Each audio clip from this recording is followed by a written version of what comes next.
too much pain, too much torment. The consequence of years of abuse, not only by Epstein. So far, Prince Andrew has not made any statement since the death of Virginia Giuffre. What is your response to that?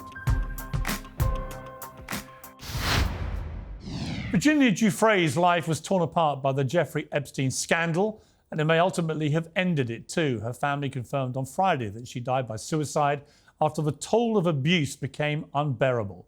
Giuffre was one of the most prominent accusers in the case of convicted sex offenders Jeffrey Epstein and Ghislaine Maxwell. She said they trafficked her to the Duke of York when she was just 17. Prince Andrew has always denied abusing her.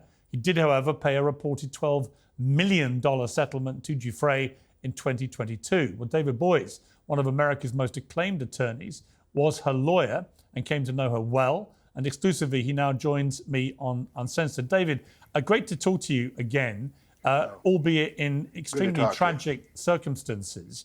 First of all, your reaction to this very sad news of the apparent suicide of Virginia Giuffre. Well, of course, it's very sad. I think sadness is a predominant reaction. I think anger as well. Anger that our society let this happen to this extraordinary young woman. I think regret that we could not have done more to protect her. But I think at this moment, I think both sadness and also appreciation for the life that she led. She was an extraordinarily strong woman, ultimately brought down by years of abuse at the hands of Jeffrey Epstein, and then later years of verbal abuse and attacks by her collaborators. But she accomplished a great deal. Without her courage and without her coming forward, Jeffrey Epstein would probably still be abusing young girls. So I think it's a sad event, but I think we also ought to take a moment to celebrate what she accomplished. Yes, well said. Did you, David, throughout your entire time of your dealings with Virginia, did you ever doubt what she was telling you? Well, at the very beginning, I was unsure. Remember when she came to me in 2014 and was about to go public, she knew that this would bring a crushing amount of abuse on her head from Epstein and his powerful collaborators. And I wanted to be sure that she was absolutely correct in everything that she was going to say, because they were going to exploit anything, even innocent mistakes that she made.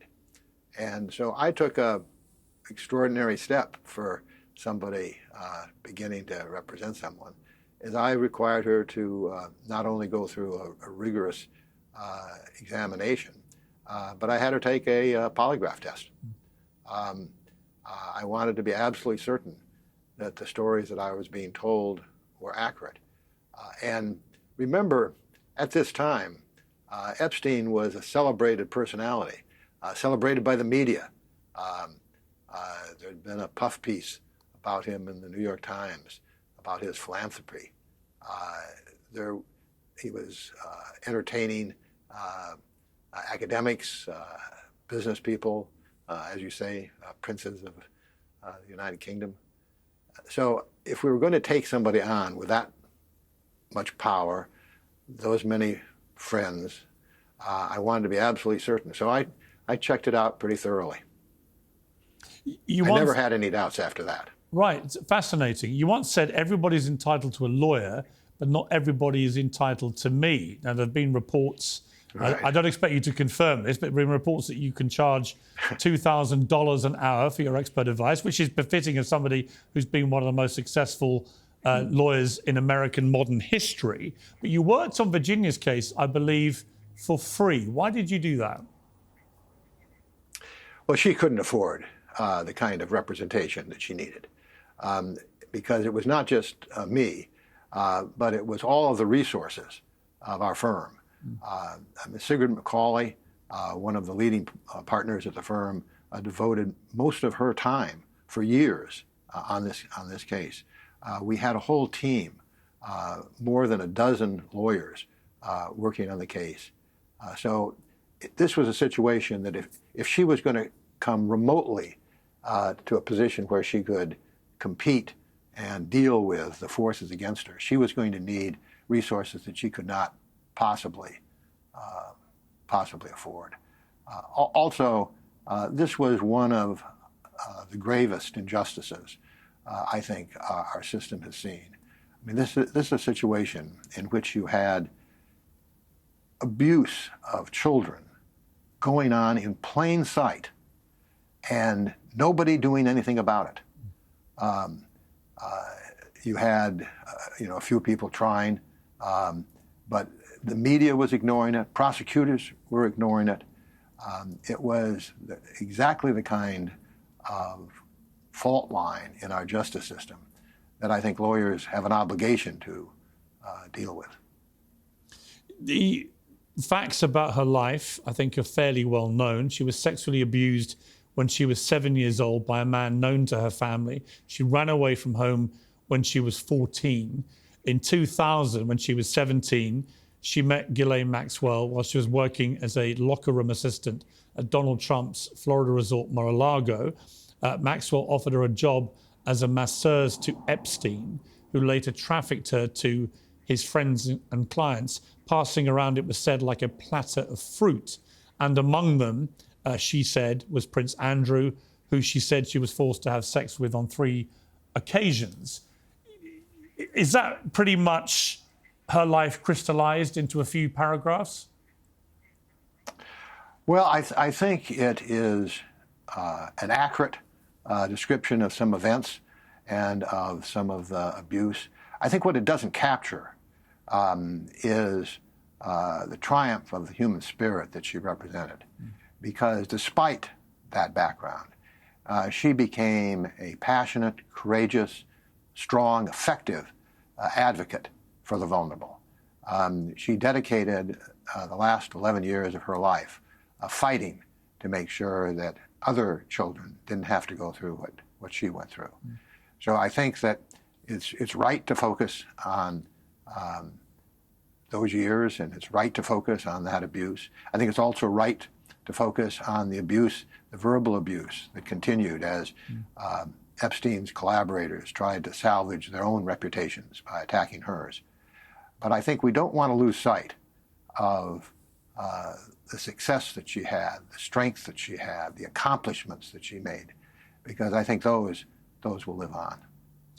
Obviously, the most infamous part of her story became Prince Andrew, who was the son of Queen Elizabeth II, of course, the late great Queen. He always denied the allegations. He said he wanted his day in court when she brought a civil case against him in New York. You were involved in that case, of course. But having said he wanted his day in court, he then chose not to have his day in court and settled for this reported sum of many millions of dollars without admitting liability. So far, Prince Andrew has not made any statement since the death of Virginia Giuffre. What is your response to that? I think that, and I've said this before, as a matter of human compassion and religious faith, I believe in redemption. I think Virginia did too. I think Virginia hoped that the settlement that was made by Prince Andrew would be the start of his accepting responsibility. I think that he needs to take responsibility for what he did. Virginia was always more interested in fighting the sin than attacking the sinner. And I think that she would have accepted Prince Andrew taking responsibility and would have recognized that. And I think that it's not too late. It's never too late. And I think that if he wants redemption, if he wants forgiveness, he's got to take responsibility for what happened. He came pretty close in that statement. it was a step in the right direction. And I hoped, and I think Virginia hoped, that he would take the next step as well. Unfortunately, for whatever reason, maybe his advisors, he didn't. But I think, as I say, it's not too late for him or for anyone. What would you like him to say? I think that's up to him. I think I'd like to have him say, "I'm sorry." He sort of said that, but I'd like him to be more direct about that. I'd like him to say, even if he doesn't remember what happened, I think he needs to recognize that he clearly had sex with young girls with Jeffrey Epstein. I mean, he may not remember that it was Virginia, but he can't forget the event. And he needs, I think, to just come clean. He's not somebody that Virginia had animus towards. I think the settlement that she worked out was something, that indicated that she didn't necessarily want to drag him into court if that wasn't necessary. It's just a question of taking responsibility, accepting responsibility for what happened. Now maybe he has a version of what happened that's different, but he can't deny that he was with her. I mean, you've got the photograph, you've got the testimony from other people. Continuing to deny he didn't know her, he never met her, he had nothing to do with her. That's not productive. It's also not right. Did you have any doubt, David, from all your conversations with Virginia, that she had sex with Prince Andrew, as she claimed, on 3 occasions?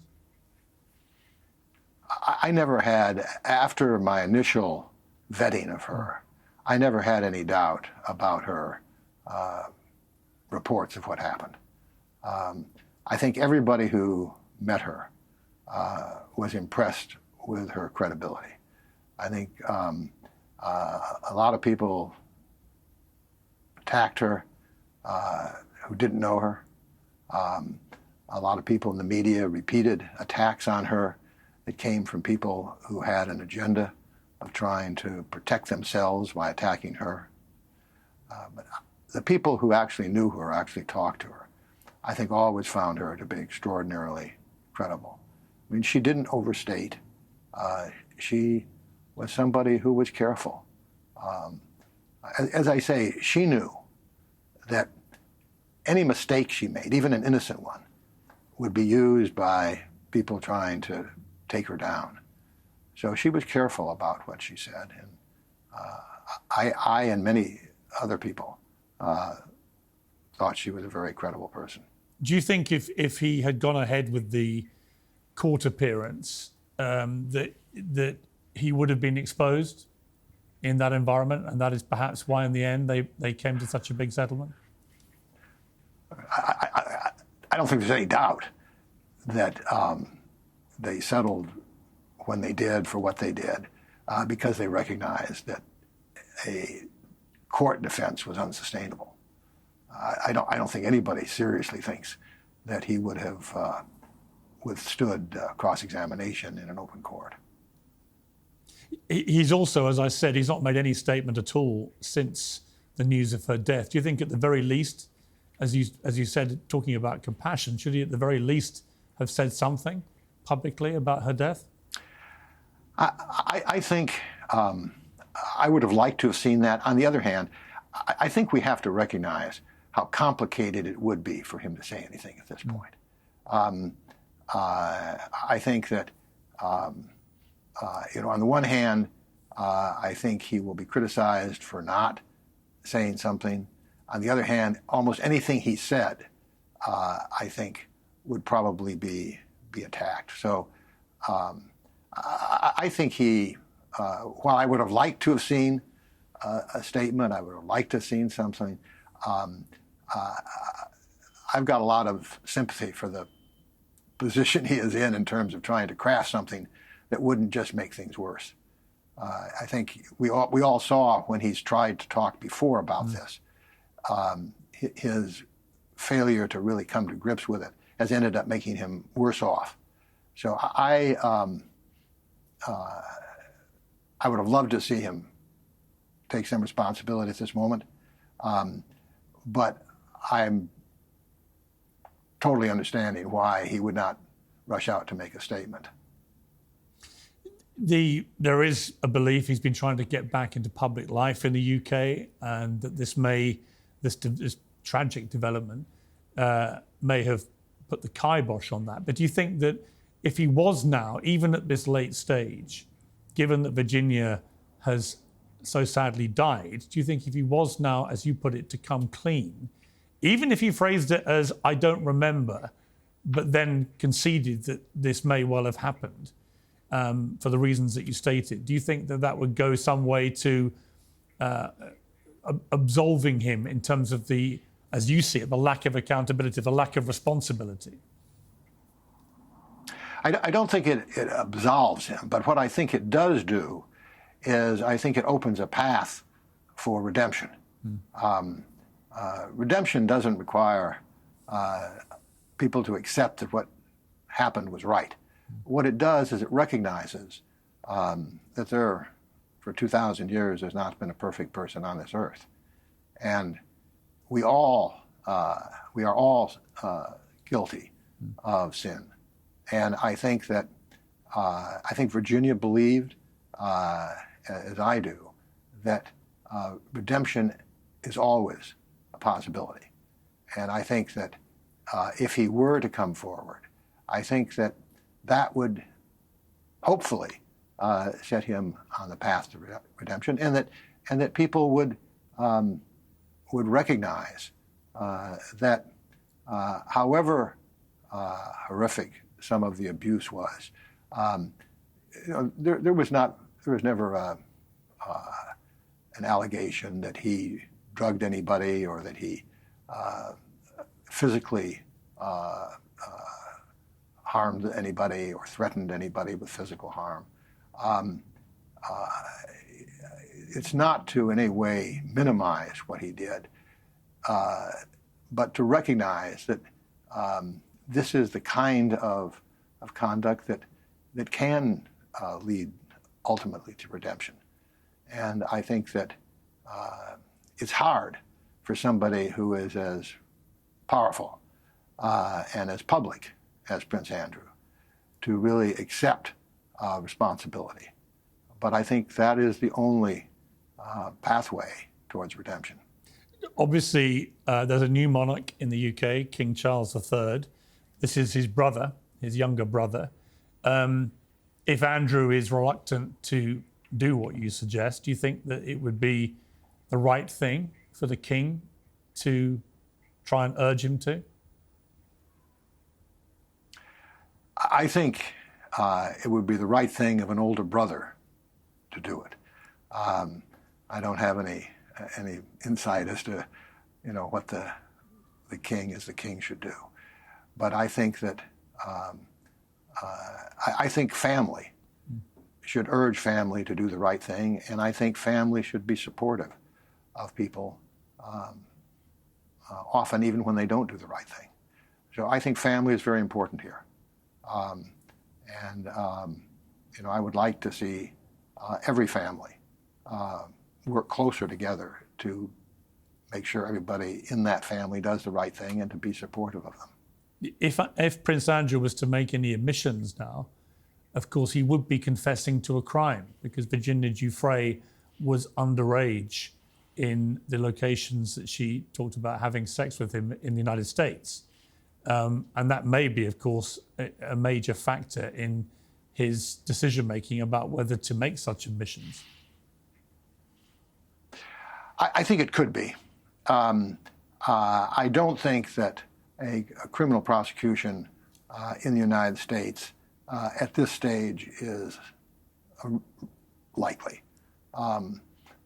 The prosecutors in the United States, like the prosecutors in the United Kingdom, have been remarkably absent in terms of going after participants in the Epstein sex trafficking enterprise. So I don't think that he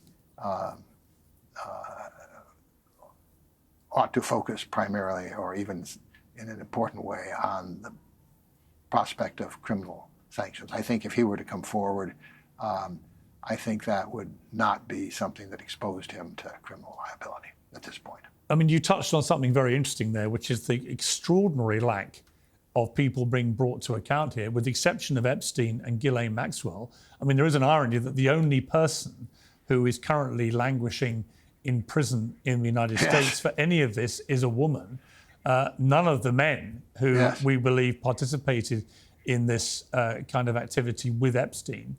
Why do you think that's happened, and is it likely to change? I mean, could anything surrounding Virginia Giuffre's death, do you think, recharge an effort to bring accountability? I think realistically it won't. I think that while we've made enormous progress in exposing the evil of sex trafficking, there is still a perception, a bias, if you will, among most of society, including prosecutors, including the media, that looks down on the girls who are trafficked, sense that somehow this must have been their fault in some way. Most of them are people who have had troubled childhoods. They are not the kind of people that prosecutors and people in the media easily identify with them. They don't think of them as their sister, their wife, their mother, their girlfriend. There is a class issue here, and I think that if what happened to Virginia and the many other Epstein victims had happened to professional women, you would have had a very different reaction. A different reaction from prosecutors, a different reaction from the media. And I think that this is one of the tragedies here, and one of the tragedies for our legal system here is that we have devalued the humanity of these young girls and young women. I think one of the things that Virginia was most interested in fighting is giving voice to these children, giving voice to these young women, so that hopefully she could reduce, at least, if not eliminate, the chance that what happened to her would happen to more people. David, do you believe that Epstein took his own life? There's so many conspiracy theories that have whirled around since then. It is inconceivable that all of those things could have happened to allow him to take his own life, but it is even more inconceivable that this could have been in effect, murder. There's no doubt that there were many rich and powerful people who had an incentive not to see Epstein talk.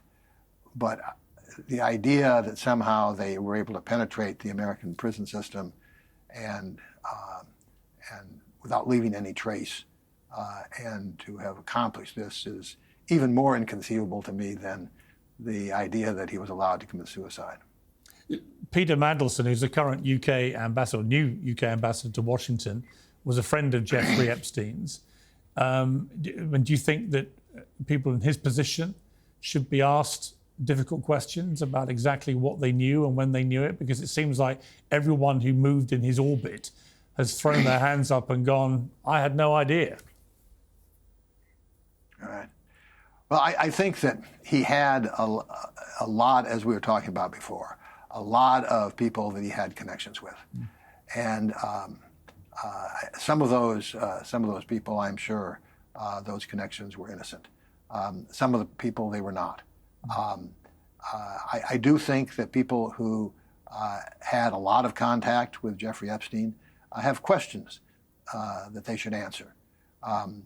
But I think that we also need to be careful that we don't go on sort of a witch hunt in which sort of anybody who ever had any contact with Jeffrey Epstein is presumed to be involved in the sex trafficking. There were plenty of people that we know were involved in the sex trafficking to go after, and I think those are the people we ought to start with. And finally, in the last few months of her life, she seemed to be spiraling Virginia in a very sad way. There were restraining orders against her estranged husband. There was a bizarre hospital admission. There was a bus crash, which she said she was days away from dying following it, but it seemed to be massively exaggerated and so on. There was a previous Instagram post several years ago in which she said, don't ever believe it if I'm reported to have committed suicide. It won't be true and so on. Her family said after she died that the trauma inflicted on her by her abusers was not over when the court case was over. Do you think that everything that was going on in the latter stages of her life was all basically something that can be charted back to the abuse that she suffered?